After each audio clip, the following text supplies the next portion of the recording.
Assalamualaikum warahmatullahi wabarakatuh.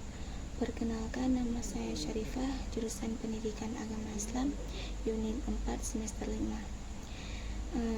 Sebelumnya saya akan membahas tentang sejarah Ikhwanul Muslimin. Sebelum kita membahas sejarah Ikhwanul Muslimin, tentu saja kita harus memahami apa itu pengertian Ikhwanul Muslimin. Yang dimaksud dengan Ikhwanul Muslimin yaitu organisasi Islam yang paling tertua dan yang paling terbesar di Mesir, didirikan oleh Hasan al-Banna pada tahun 1928. Setelah kita memahami pengertian dari Ikhwanul Muslimin, sekarang kita akan membahas tentang sejarah pembentukan Ikhwanul Muslimin. Ikhwanul Muslimin pada masa itu dipimpin oleh Hasan al-Banna.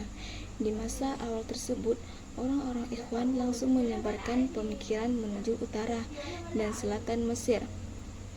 Perkembangan 1930 sampai 1945. Kemudian pada tahun 1934, Ikhwanul Muslimin membentuk divisi persaudaraan Muslimah. Divisi ini ditunjukkan untuk para wanita yang ingin bergabung di Ikhwanul Musliman. Dan pada tahun 1950 sampai 1970, secara misterius pendiri Ikhwanul Muslimin Hasan al-Banna meninggal dunia karena dibunuh pada 12 Februari 1949. Kemudian tahun 1950, pemerintah Mesir merehabilitas organisasi Ikhwanul Muslimin. Pada masa itu, parlemen Mesir dipimpin oleh Mustafa an-Nuhas Pasha. Adapun tahun 1970 atau sekarang, ketika Anwar Sadat mulai berkuasa, anggota Ikhwanul Muslimin yang dipenjara mulai dilepaskan, menggantikan Hudaybi yang telah meninggal pada tahun 1973. Umar Tilmilinasi memimpin organisasi Ikhwanul Muslimin. Umar Tilmilinasi menempuh jalan moderat dengan tidak bermusuhan dengan penguasa. Rezim Hosni Mubarak saat ini juga menekan Ikhwanul Muslimin, di mana Ikhwanul Muslimin menduduki posisi sebagai oposisi di parlemen Mesir. Pembahasan yang kedua, saya akan membahas tentang perkembangan dan pengaruh di Islam pada Ikhwanul Muslimin. Yang pertama, saya akan membahas tentang sejarah perkembangan Ikhwanul Muslimin. Masa perkembangan Ikhwanul Muslimin dapat dikelompokkan ke dalam beberapa fase, yaitu yang pertama, fase perintisan pada tahun 1928 sampai 1932. Pada fase ini, awal ini konsentrasi Ikhwanul Muslimin lebih tertuju pada gerakan dakwah yang universal, tidak terbatas pada kaum muslimin. Saat materi pendidikan memindahkan pusat Ikhwanul Muslimin ke Kairo, gerakannya semakin menyebar ke seluruh Mesir. Yang kedua yaitu fase pembinaan dan perkembangan pada tahun 1932 sampai 1939. Pada fase ini, Hasan al-Banna mulai menulis surat kepada raja, perdana menteri, dan penguasa Arab lainnya untuk mendorong mereka mempromosikan tatanan Islam. Ikhwanul Muslimin memanfaatkan Perang Dunia II untuk mengokohkan usaha dan menyempurnakan kekuatan mereka, termasuk turut serta dalam perang melawan Israel di Palestina pada tahun 1945.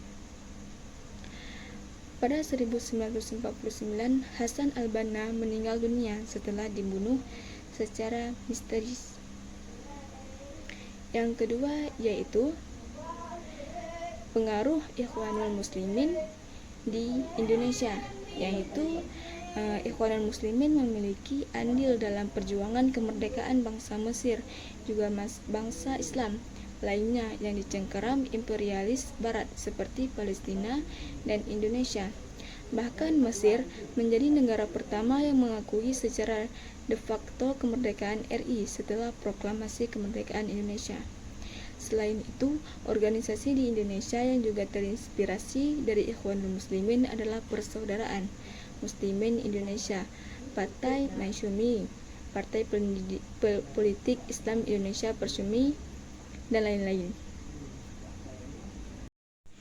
Pembahasan yang ketiga, saya akan membahas tentang ideologi Ikhwanul Muslimin.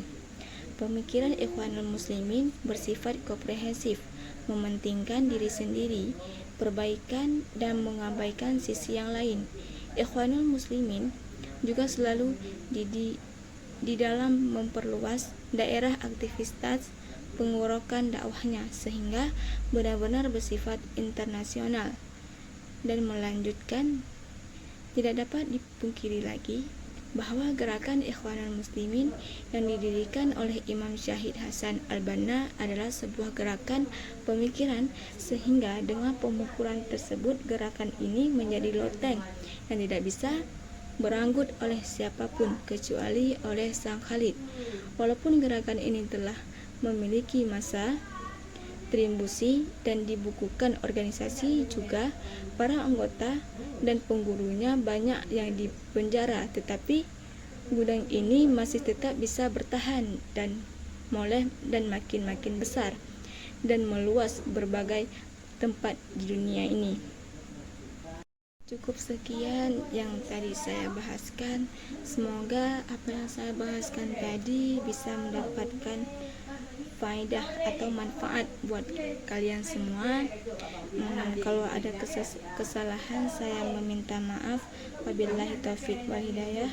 Assalamualaikum warahmatullahi wabarakatuh.